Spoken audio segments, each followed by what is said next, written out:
I saw it coming the moment he leaned over my cubicle wall like he was claiming it by eminent domain. New VP, shiny white suit, the kind of guy who looked like he practiced smirking in the mirror during his morning protein shake. "Sweetheart," he began, because of course he did. "Your little diplomacy thing, it's adorable, but we're pivoting to something more scalable." Translation? I was out. But he smiled when he said it, like getting fired was some kind of compliment. 10 minutes later, I was sitting in a glass office with HR, the air-conditioned silence more insulting than anything he could have said. They slid a severance packet across the table like it was a holiday card. My badge deactivated before I even finished signing. The final insult?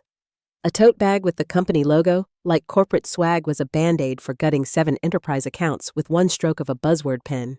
As I walked by my desk one last time, I let my hand skim the spine of my old lighthouse binder. That thing had been with me through 2 market crashes, 1 global pandemic, and more red-eye flights than I'd ever admit to my doctor. Inside was the kind of thing no one could replicate. 15 years of hard-earned, hand-built client relationships, renewal pitch scripts, and trust maps that couldn't be plugged into Salesforce if you tried. The VP had called it Replaceable, that binder, that history, that soul. What he didn't know, and didn't bother to check, was that 3 of those accounts had key person riders built into their contracts. In plain black and white ink. My name. No me, no contract. But in his buzzword-drunk brain, he thought a LinkedIn post and a webinar with poor lighting could replace 15 years of 6 a.m. coffees and Saturday night problem-solving. And taped to my monitor, the same yellow sticky note I'd left there years ago. Check section 12C. I wrote that note during a 2 a.m. contract revision battle when an earlier exec tried to reassign one of my biggest accounts behind my back. It had taken 2 weeks, 3 lawyers, and more than a few bruised egos, but I got it in writing. 12C. My insurance policy. My tripwire. As I left, heels clicking on the tile like punctuation marks. I didn't look back at the VP. I didn't need to. He was the kind of man who measured success in how loud he spoke in meetings, not in whether anyone followed him out of the room. My win would be quieter, slower, measured, the kind that comes with paper cuts and deadlines. When I reached the parking lot, the tote bag hit the passenger seat like dead weight. I already knew what came next. I'd built every one of those client relationships from the ground up. I knew their renewal cycles, their kids' names, their biggest stressors, and how they liked their quarterly reports formatted. And I also knew exactly how they'd respond to being handed off like a number in a spreadsheet.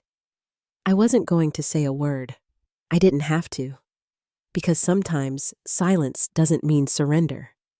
It means you've already started counting. 2 days after I was shown the door, my phone buzzed with a message from an old friend still on the inside.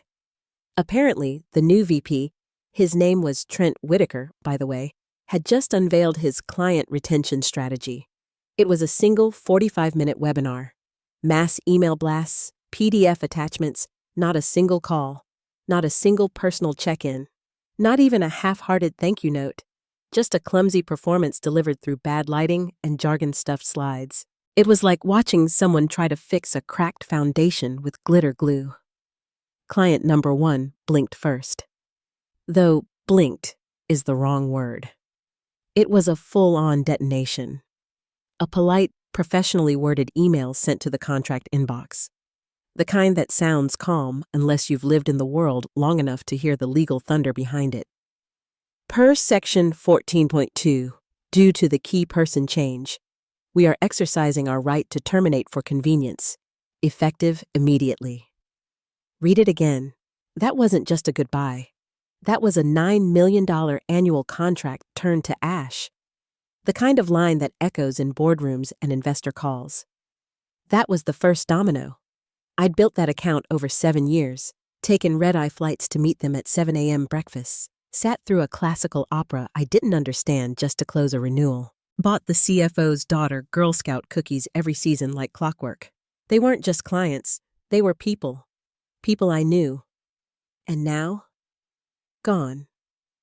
Because Trent thought a CRM dashboard could replace human loyalty. That night, I baked a pie. Peach bourbon. My grandmother's recipe. When it came out of the oven, I scrolled cost of doing business in whipped cream across the top. Took a photo. Almost sent it to their office. Almost. But the real power came from not sending it. From knowing they'd feel the consequences without me ever having to say a word. Here's the thing no one at corporate ever understood. Those key person riders? I negotiated them myself. One by one. Not because legal offered them. Not because management asked. But because I knew what I was worth. And so did my clients. Some of those negotiations dragged on for weeks. I'd fought every inch to get those clauses in. You know why most companies hate those riders? Because they don't want to admit a real person might matter more than the logo on the invoice. But my whales didn't just want the service. They wanted me. Back in the day, I kept a renewal calendar tacked on the corkboard above my cubicle. Every major client circled in red Sharpie. That same calendar now hung in my home office, and I could see exactly what was coming. Client num 2, renewal notice due in 9 days.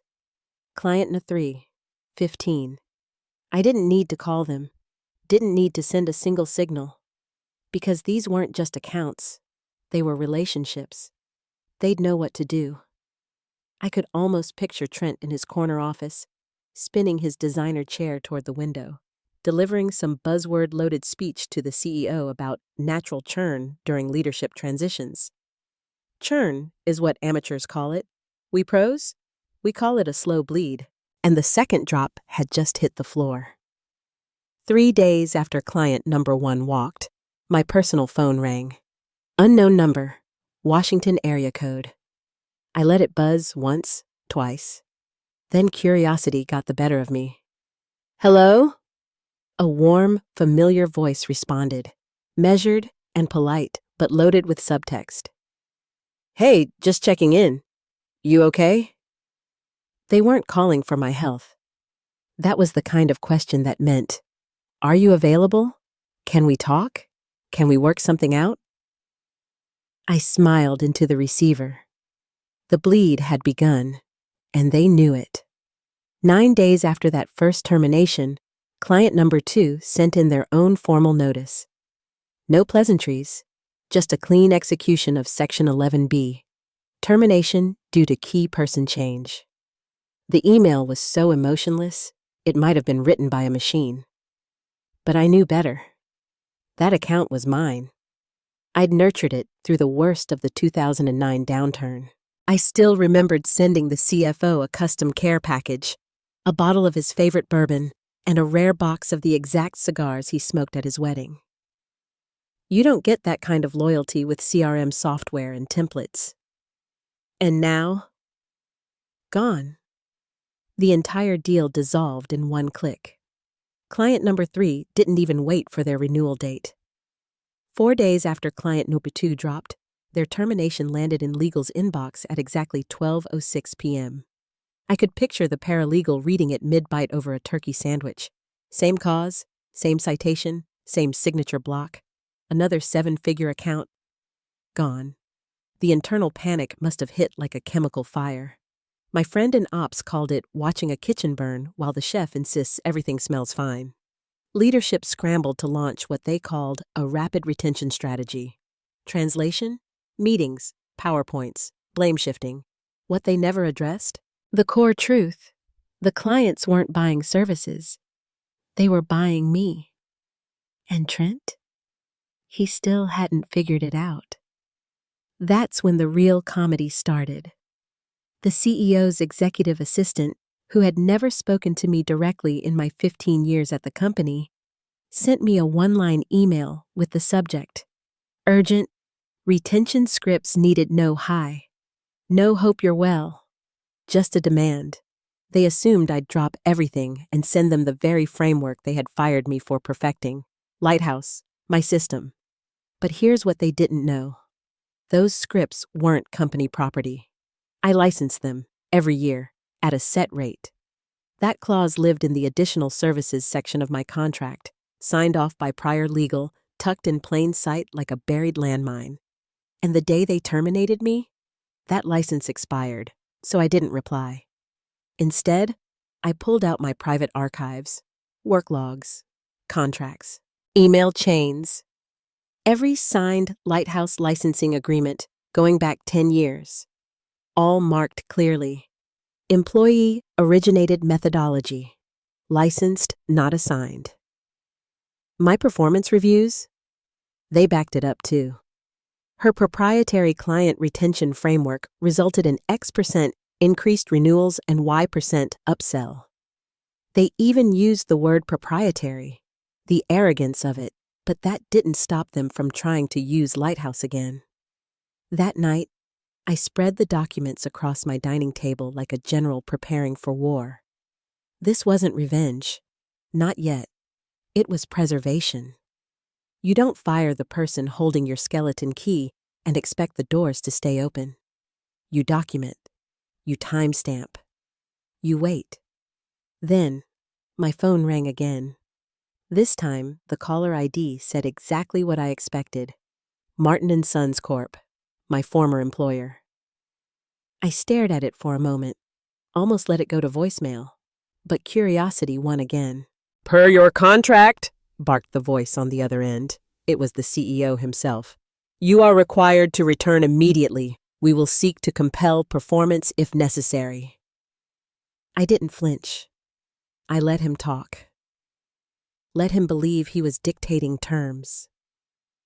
Because in my copy of the contract, Section 12C was highlighted like a loaded trap, and I was ready to spring it. I didn't argue, didn't raise my voice.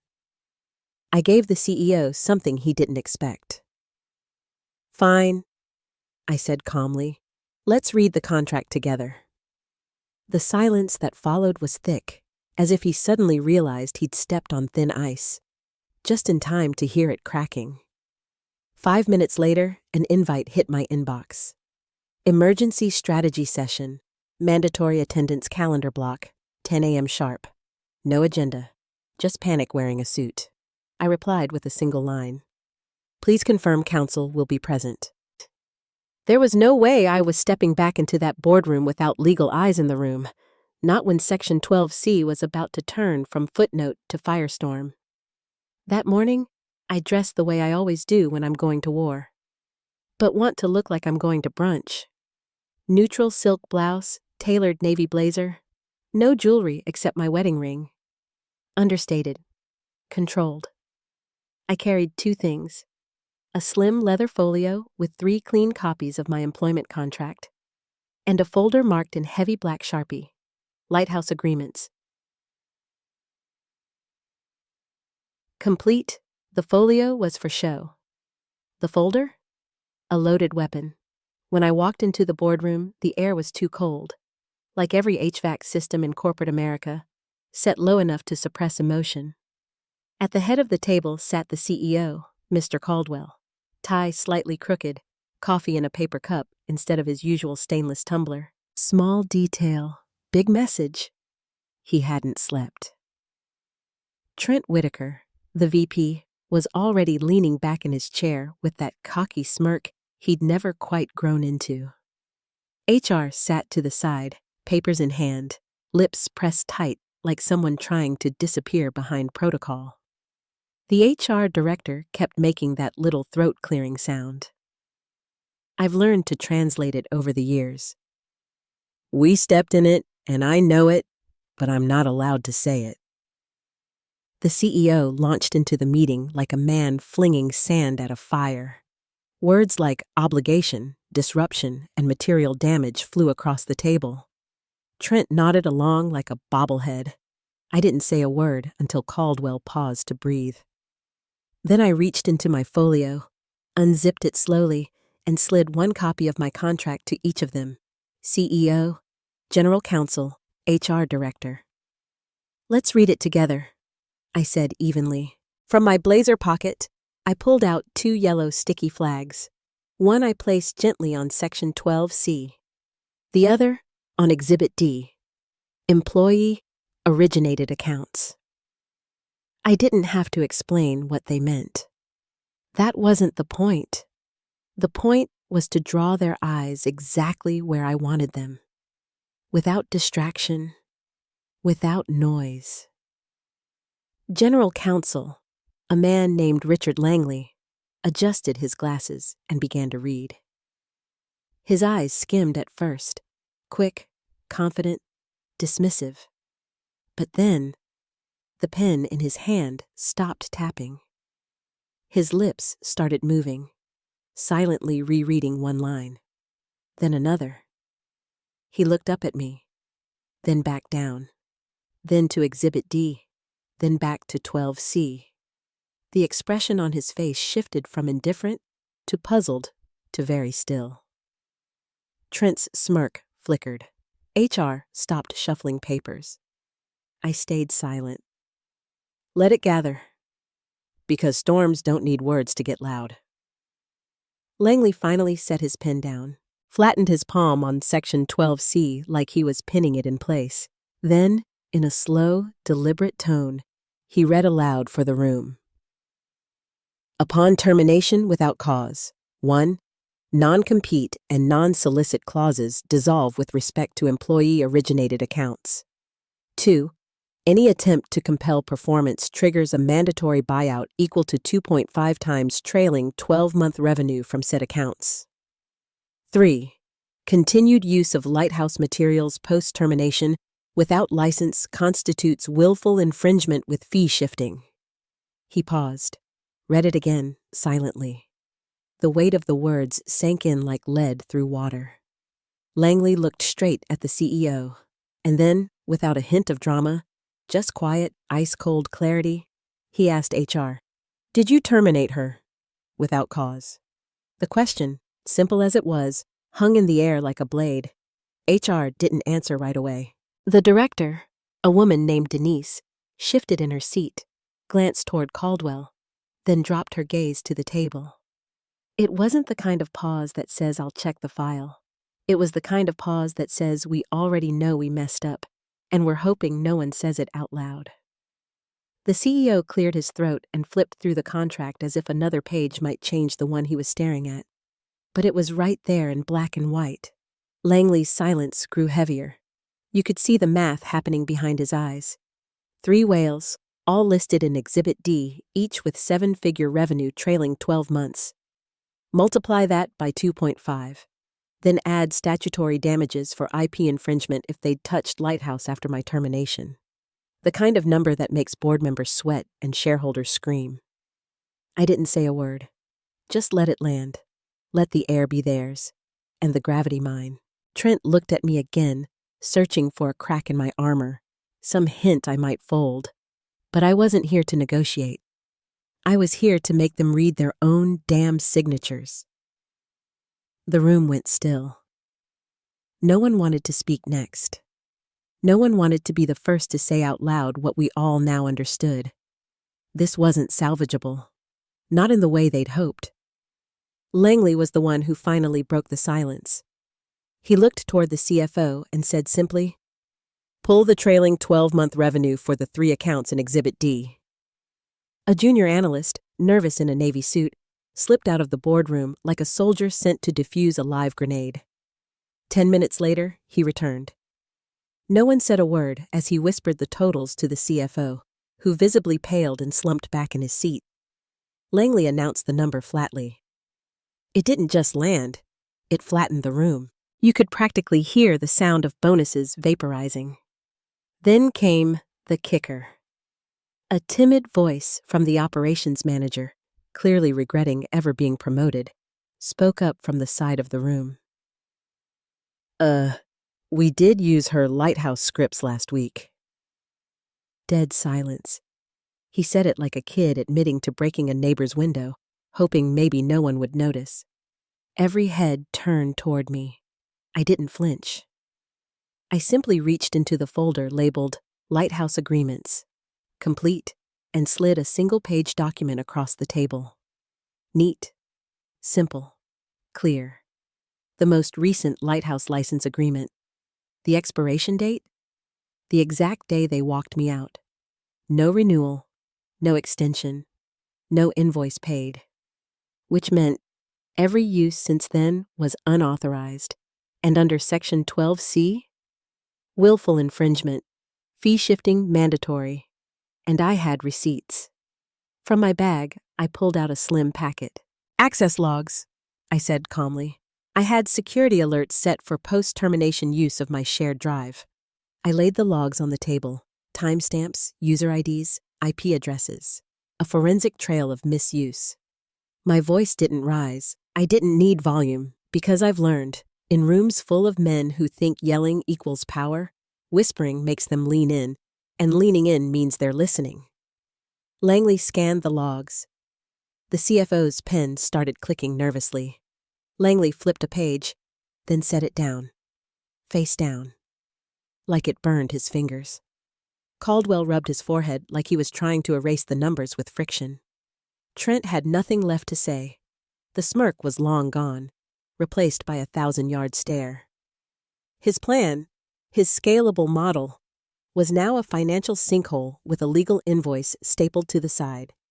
I let the silence settle a moment longer.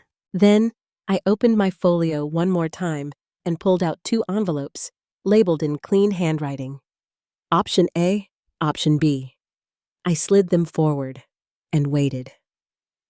I let the envelopes sit there between us like loaded dice.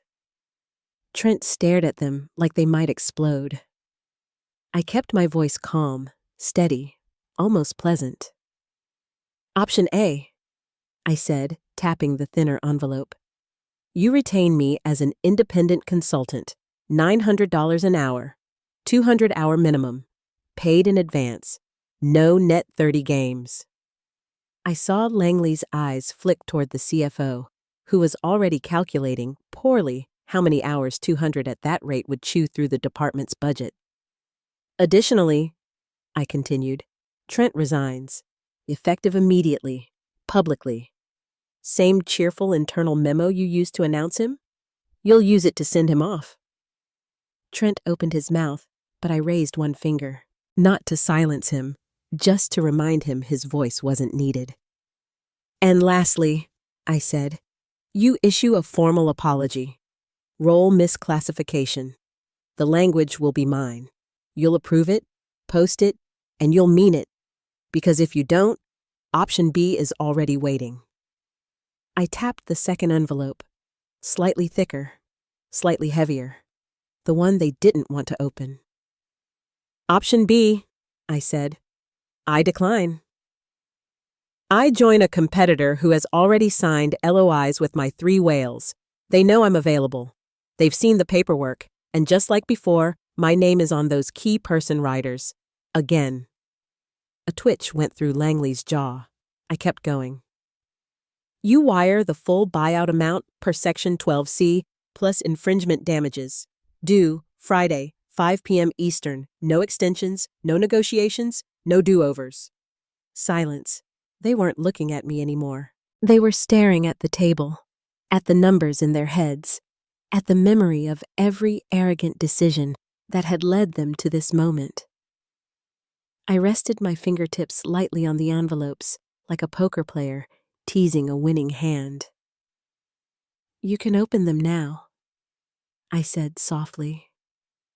Or open them later, but the clock's already running. Langley reached forward, but stopped. The CEO was pale, hands shaking just slightly. Not from anger, but from that quiet dread that comes when the math finally makes sense. The CFO glanced at option B, then quickly looked away. Too thick, too final. That's when Trent, finally found his voice. This is extortion, he spat, louder than necessary. That lighthouse crap was built here, with our resources. It's company property. He puffed up, trying to sound in control, but it came off like a middle manager yelling in a wind tunnel. I didn't flinch, didn't even turn to him. Instead, I looked directly at Langley. Because I didn't need to defend myself. That was his job now. Langley didn't even sigh. He just turned to the contract again, slowly flipped to Exhibit D, and read aloud. Lighthouse Proprietary Methodology, licensed annually by mutual agreement. Ownership remains with the employee-originated account holder. Then he closed the binder with a quiet thud and turned to Trent. It's not yours. The words landed like a judge's gavel. Final, clean, devastating. Trent tried to interrupt again, but Langley cut him off. Any continued use of lighthouse materials without a current license, he began, and then turned to me. You said you have access logs? I slid them across the table again, smooth and silent. The login timestamps sat there like digital fingerprints at a crime scene. Langley didn't even nod. He just recalculated the damages figure in his head. I could see it on his face, the way his lips pressed together, the way his pen stopped moving. That's when I smiled. Not smugly, not with vengeance. Just that small, quiet smile that says, you should have read the contract. And then I leaned back, letting the weight of every clause, every signature, every mistake settle into the room like dust on a tombstone. The room sat frozen in the kind of silence that only bad decisions leave behind. Langley held the access logs like they were evidence from a federal investigation, which, technically, wasn't that far off. The timestamps, IPs, and user IDs told a story more clearly than I ever could. And that story ended with 7 figures and a court filing if they picked the wrong door. I opened the leather folio again and withdrew 2 more items. The first? A set of board meeting minutes from 3 years ago, signed by the corporate secretary, clearly stating Lighthouse was a third-party methodology, licensed annually from me, named directly in the document. The second, the original origin memo, drafted and signed by me, witnessed by former legal counsel, declaring that I had independently developed Lighthouse prior to joining the company. These weren't just documents, they were anchors. And once I laid them on the table, the narrative couldn't drift into whatever corporate fantasy Trent had been spinning. He stared at the papers like a man watching the walls close in. The CEO sat still, shoulders rigid. Caldwell looked less like a man in control and more like someone trying to survive an avalanche in a boardroom. HR hadn't moved in 10 minutes. That invoice pad I kept tucked inside my folio? I slid it out now, wrote silently. 1 page. No fluff, no summary, no emotion, just numbers. The buyout amount per section 12C. The calculated damages for every instance of unauthorized use of Lighthouse IP post-termination. The fee-shifting total based on the terms they had already agreed to when they signed my original contract. Twice, actually. And at the bottom, in thick ink that bled through the back of the page, due, Friday, 5 p.m. Eastern. I slid the invoice across the table. The paper made that soft, terrifying whisper sound against the wood, like the edge of a sword just barely clearing its sheath. I didn't give a speech. I didn't look for applause. I leaned forward and placed my fingertip on the exact sentence in Section 12C that Caldwell had been so eager to weaponize in his call just a few days earlier. This is the line you thought would force me back, I said, voice quiet but razor-edged. What it actually says is that any attempt to compel performance after a termination without cause triggers the mandatory buyout and dissolves every restrictive covenant tied to my accounts. Langley didn't respond with words. He just nodded, slow, final, defeated. Not just agreement, concession. Caldwell's jaw moved like he was chewing sand. Finally, he broke the silence. What would it take, he said slowly, to make this go away? No bluster now, no threats, Just the question of a man who finally realized he'd lost the game 6 moves ago. I didn't hesitate. I tapped option B, the thicker envelope, the one they hadn't dared to open. And then I stood. No one reached for it. They didn't need to. They already knew what was inside. The full buyout figure, the IP damages, confirmation that my 3 whales had already re-signed with a competitor, that I was again the named key person in those contracts, and that the damage they feared was no longer hypothetical. It was already happening. I felt no gloating rush, no smug triumph, just clean, surgical satisfaction, like closing a file after a long, ugly case. Because this wasn't about revenge anymore. This was accounting, and every one of them, a line item. I gave them one more truth before I left. The whales didn't choose your logo, I said, tapping the invoice one last time. They chose me. No one argued, not even Trent. I reached into my bag and pulled out a slim welcome packet, crisp, clean, branded with the name of my new company, the competitor just across the street. The packet was already signed, dated, sealed. They had wanted me gone. Now I was, and so were the clients. Trent opened his mouth again, probably to toss out one last desperate scrap of ego, but Caldwell cut him off with a curt, "Close it." There was finality in that command. Not strategy, not negotiation, just damage control, just desperation. I left the invoice on the table, left the silence that came with it, left them all staring at a number too big to PR their way around and too late to undo. By the time the wire hit my account, my old badge no longer opened the lobby turnstile. My calendar was full. My rates were triple. And Trent? He was gone by Monday. The memo read, "Mutually agreed transition," but everyone knew the truth. There's no mutual in a fire drill. Langley reached out once more. Formally, carefully. I responded just as formally. Every clause, every invoice, every post-termination use of Lighthouse reviewed, assessed, and billed. No favors, no grudges, just arithmetic. That's what they never understood. They thought loyalty meant silence. They thought replaceable was a title. They thought contracts were just red tape. But silence can be the sound of someone counting. And contracts? They're weapons, when you actually bother to read them. In the months that followed, I heard whispers about what happened internally.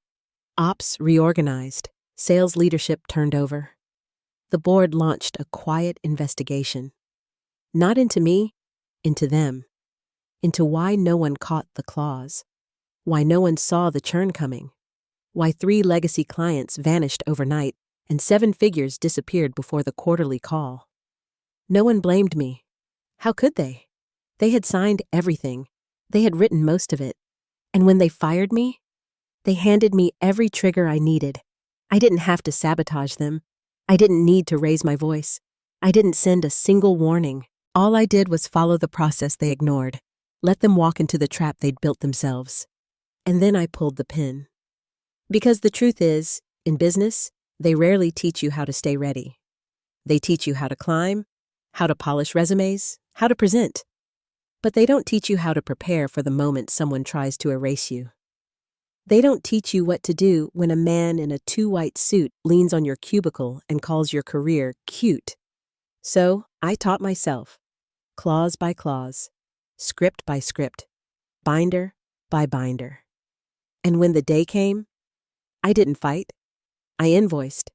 So if you're sitting at a desk today wondering if your work matters, if you're being called too detailed or too personal or too hard to replace, I'm telling you now, you are not just an employee. You are the lighthouse. And someday, they'll realize that without you, they're lost at sea.